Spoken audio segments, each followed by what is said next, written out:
Hello and welcome to Painless Universal, a conversation with myself and Welsh. Today we'll be talking to Nick Wilson. We'll be talking about how to learn to manage your expectation and perception in 2021. Do you see the glass half full or do you see the glass half empty? So many of us have huge expectation over 2021, especially with the challenges of 2020. We'll be thinking that things we couldn't do in 2020, we'll be trying and seeing how can we implement them and do them in 2021. But I'm sorry to say that might not be this case. So how do we accept, manage, and become better and inspiring people who go on to empower others? We'll be having this conversation with Nick. Who is Nick? Nick is, served in the British Army for 14 years. He ran his own business firm, was successful at his business, but sadly, due to mental health breakdown, he had to step down. He now runs his own podcast where he helps people to learn to manage their expectation and perception in life, as ultimately is a perception of life event that impacts our thoughts and emotion, which decides whether things are positive or negative. Accept this, manage it, become a better version of yourself. Nick Wilson is a podcast speaker and brand ambassador. Meet Nick. Hi, Nick. Thank you so much for joining me on Painless Universal Conversation. How are you today? I'm very well, thank you. In fact, no, I'm not. Let's start this off with just being completely remove the mask. Yes. And what I love about Painless. Yeah, that's what it's all about, isn't it? That's what we're talking about. I'm okay. I am okay. But it's the past couple of days I've my pain's increased. I don't know if it's the change of weather temperature, but the pain levels have increased, which then impacts my ability to sleep, and also with it being the end of the year and actually having some downtime for a change, forced downtime, I hasten to add, because I'm ever so twitchy and want to get back to it. I'm not one for kind of being sitting around doing nothing, but everyone else is on holiday, lazy buggers. So I've got no choice but to kind of just be on holiday. But it's obviously what my body needs, because I'm just so tired.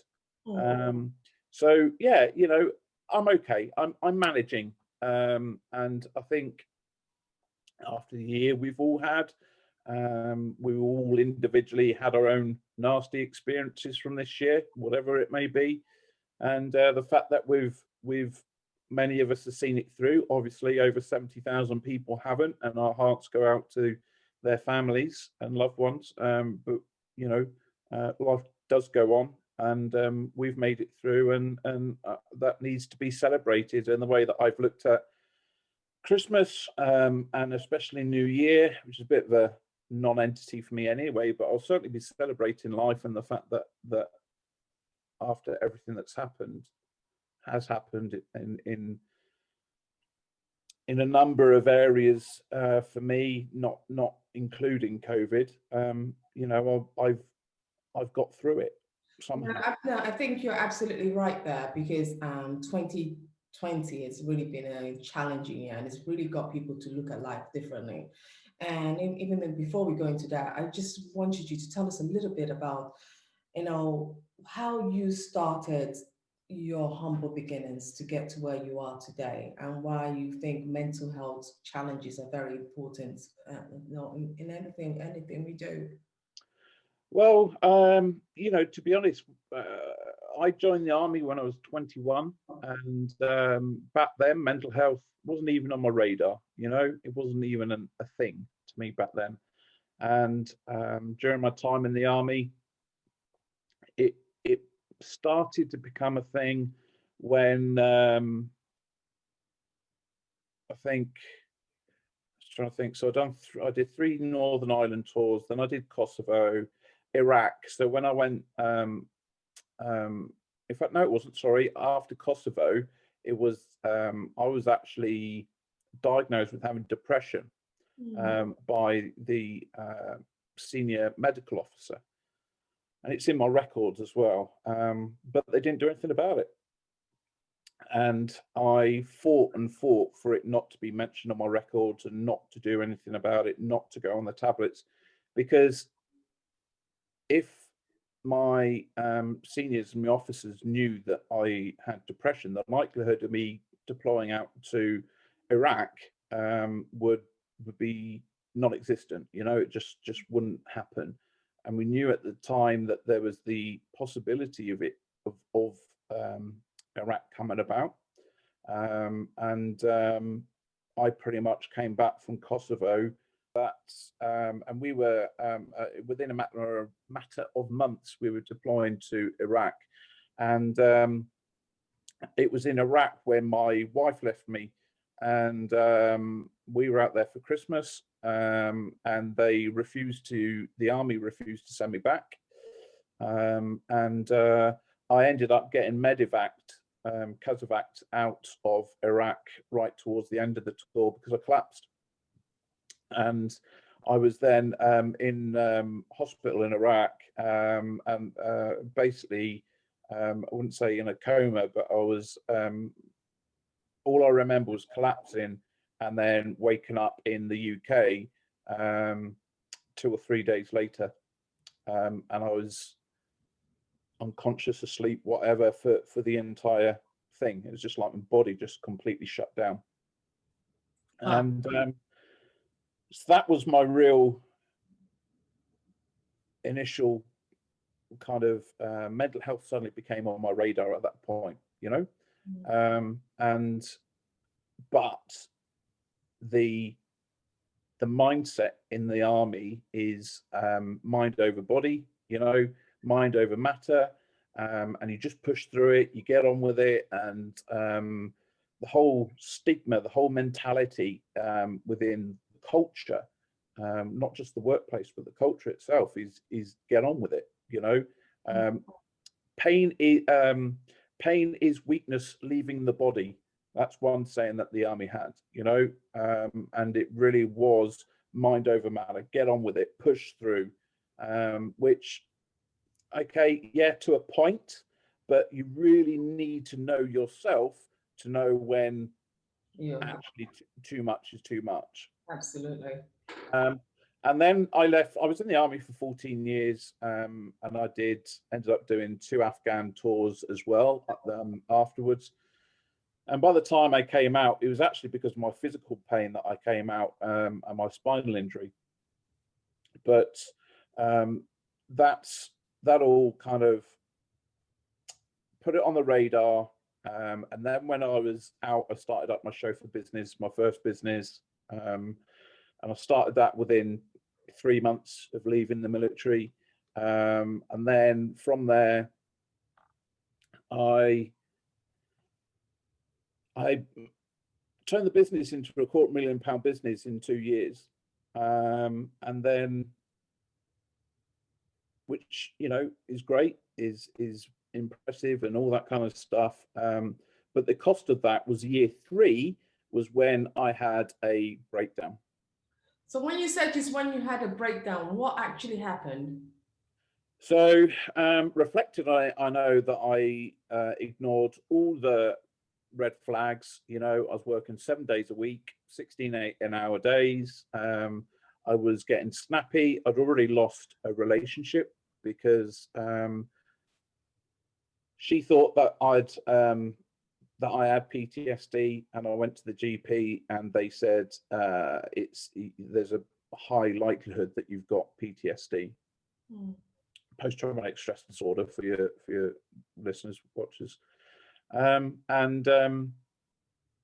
but I wasn't ready to kind of. I thought I was fine. I was like, no, don't be silly. Yeah, I'm absolutely fine. Look, if I can manage a company and if I can run a company and still do this, then, you know, I'm obviously fine. I'm not curled up in a ball in the corner of the room. I'm still kind of laughing and joking, and I'm still running a business. You know, I'm absolutely fine. And I just became having suicidal thoughts. I was snapping at people. I was just again, my body just shut down. It was just like, nah, not doing this. And it got so bad that I actually reached out and I made the telephone call. And I rang up Combat Stress, which is a military charity specifically aimed at mental health. And I knew what they did, and I knew who they were and what they were about, and they were the ones that I needed to go to, which not everyone knows. And it's now become a point that there are so many mental health organizations out there. It's very overwhelming to know who are the right ones to go to. So whilst there's a lot that's been done, which is great, there's a danger that becomes too overwhelming. And if you don't pick the right one, then how they respond to you, you can perceive to be really negative. So it's really important that people know and understand the right place to go and what they specifically do. But they took me into rehab within 2 weeks, 3 weeks, which it's usually waiting lists. And they took me in straight away because I was suicidal. Yeah.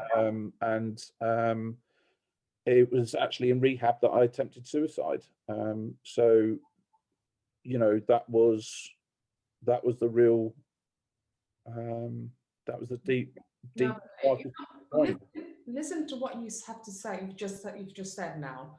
How have you? How would you tell people to learn how to manage their expectation and perception of things for 2021? Because people always have this assumption that 2020 was bad. Yes, it was bad, but no one knows what 2021 holds in store for us. How would you advise, from your own experience, the best way to tackle expectation and perception of 2021? So we go into it more nicely.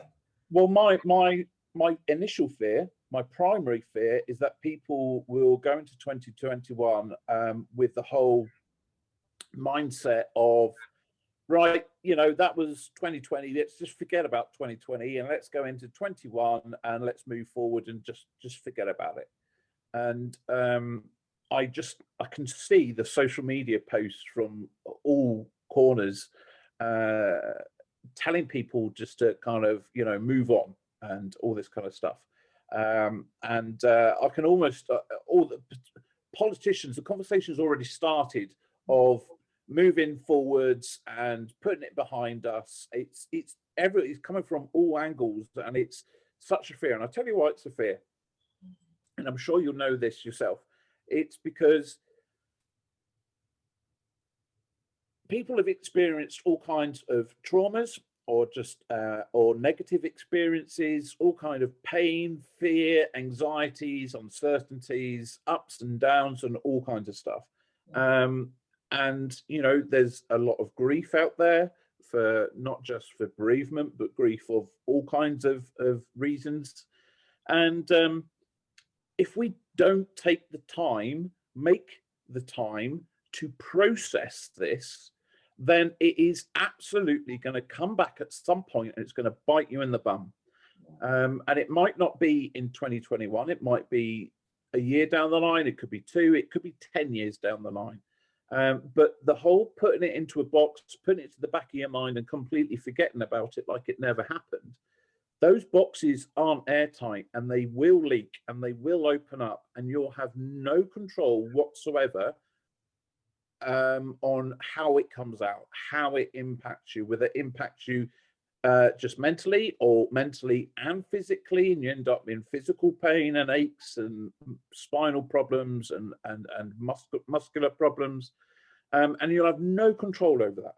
Yeah. If you process things now, and you process and you work through your experiences, whatever they might have been in 2020, if you process them, work through your thoughts and your emotions, and deal with them and learn from it and all that kind of stuff, then not only will you lessen the likelihood of it coming back to bite you in the bum in the future, you're also going to grow and develop from it, and you're going to become a better person for it. From a personal development point of view, you're going to feel so much stronger. You're going to feel in a better place. You're going to be more resilient. There's so many positives that come from processing our experiences. So that is my initial thought, fear, primarily. From a managing expectations of what's coming up, it's very simple for people to say, just live in the here and now. Ultimately, that's all we need to do. But that all is a very small word with a massive context to it.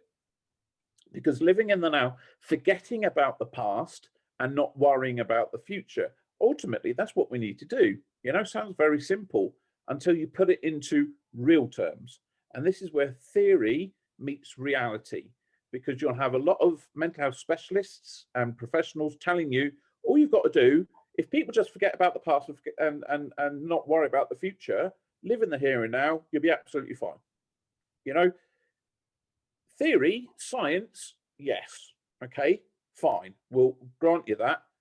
But in reality, we're human beings and it just doesn't work that way.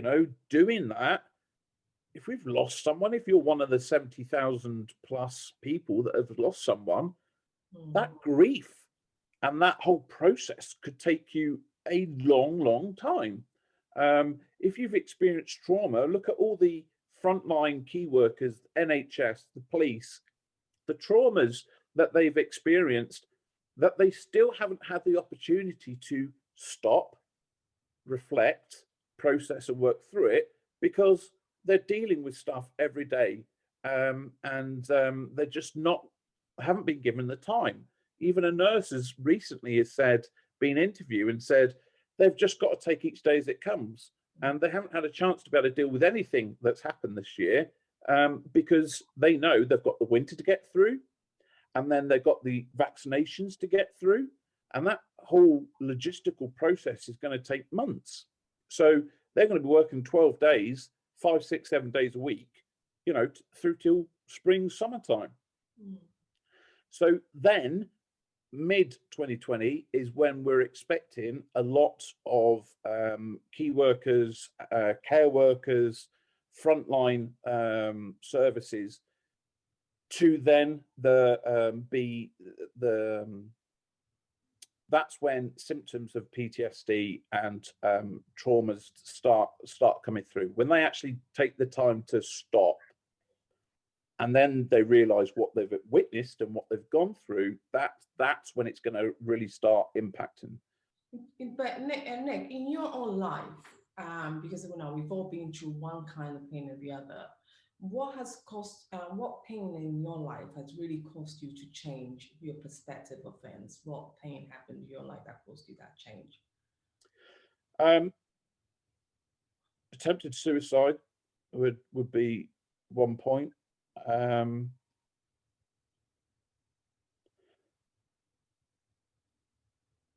Having my daughter taken away from me is a big one. She was I was prevented from seeing her anymore. I got a solicitor's letter actually six years ago next week, because of my spinal injury. I was classed as unfit to be a dad, and I'll be in complete transparency. I was smoking the odd bit of weed now and then for the pain, because it was early on, and they were still trying to put me on the right meds, and the pain was just horrific, and they hadn't put me on the right medication, and so now and then I would go up to my friend's house and I'd have half a joint, just to relax me, just to reduce the pain levels. And although that was, I would stay at their house. They're married, so I'd help with the kids and all that kind of stuff. But that was turned against me and used against me, as was my PTSD and my spinal injury. And the solicitor said I was unfit to be a father. And rather than asking me about it, talking to me about it, and working through it, I was just prevented from seeing my daughter again, prevented all communication, written or verbal. And yeah, it's been 6 years. And I think the hardest bit was that I made the decision myself that I wasn't going to fight it in court. I mean, that was that I got that letter. That was the trigger for me, my attempted suicide. Um, and I took the decision that I wasn't going to try and fight it in court because I wanted to be in the right place. That's when it all became apparent that, crikey, I'm not in the right place. I'm a lot worse than what I thought. There's being low and there's being at the bottom of the pit. And then I was watching something on Netflix. Many other platforms are available. But I was watching this cheesy something, and someone said, who knew that the bottom of the pit had a cellar? And for me, that little analogy was just, I thought I was right at the bottom of the pit. I thought I was there. And then it was like, who knew there was another bloody level to it? Well, that is actually a good way to look at it, actually. You're right bottom, that you are the better bit of the bottom. So, yeah.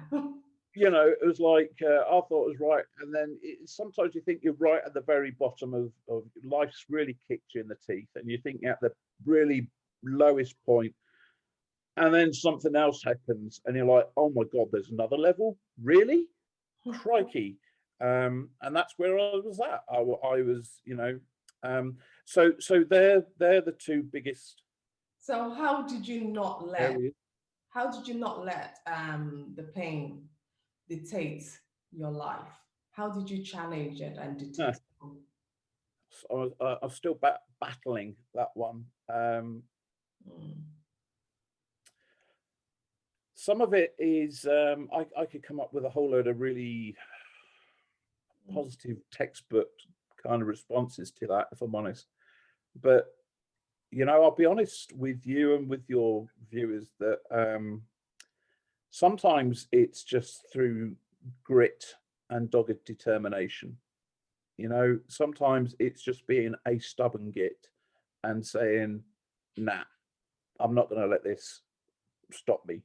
Many people call me stubborn, and yes, I can be very stubborn, especially when it comes to my pain and it preventing me from doing things. Is it safe? Is it the best way? Probably not the best way sometimes. Is it the only way? Yes, sometimes. And whatever decision you take, you need to accept the consequences and take responsibility for them, whether they're good or bad. And as long as you accept that and you appreciate that and you embrace that, then you've got to do what's right for you. And sometimes for me, it's doing things when people are telling me that I'm bloody stupid and I shouldn't do it. But for me, it's the right thing to do. And for me, it means I get through another day. And that's got to be a win, right? And it goes all against what any counselor, therapist, psychologist, or any other mental health professional will tell you to do. But it works for me. And I think that's probably one of the biggest, I don't know, lessons, points, whatever that I can put out to people is, yeah, sure, listen to the mental health professionals because they know the theory, but that theory doesn't mean it works for you. We're all unique individuals, and so whilst theory can work for all the people that have had questions and surveys and tested and that, they haven't tested all the billions of people in the world. So that doesn't mean it's going to be right for you and in your circumstances. So find what works for you. And as long as it's safe and healthy to do it, then do it. but sometimes, smoking weed wasn't healthy. It wasn't, well, arguably, at the time, it wasn't legal. But it got me through the day, and it made me survive another day. So was that the right thing to do? Probably not. But did it get me through the day? Did it help me keep my sanity? Did it mean that I could actually spend some quality time with my kids and not be laid up in bed in a load of pain? Yes, it did. And so for that reason alone, I would take that risk any day of the week. But I've had to accept that I don't want to be reliant on that all the time. I want to find other ways of doing it. And so dogged determination, but also there's a positive mindset. And I think having the right mindset is so important. If you've got a negative mindset, your mindset is one thing that we can actually control. If you look at the word control, the definition of it, and these people say you can control your mind, no, you can't. You know what? 18-20% of our brain, I think we actually know. So no, you can't control your mind. We can't control our emotions. You can suppress emotions. You can't control your emotions. We can't control our kind of thoughts, because thoughts creep in, and they happen at a subconscious level and at a conscious level. So you can't control that. You can suppress them, and you can prevent them coming out and in your external behaviors. But the mindset is something that we can control. And so changing from a negative to a positive mindset will help you view your pain and your situation in a completely different way, in a much more positive way. And so that is something that I would highly recommend that people look at. What kind of mindset have you got? Thank you so much, Nick. I think you really went straight to the point and really addressing the key issue, especially utilizing your own experience, which is, I think you're right. The book could say all of this, but at the end of the day, it's up to you as a human being to decide what really truly works for you. Thank you for your time today, and I'm looking forward to talking to you again in the future. Thank you. Thanks ever so much for your time, and all the best to you for 2021. You too. Happy New Year in advance. Happy New Year. Okay.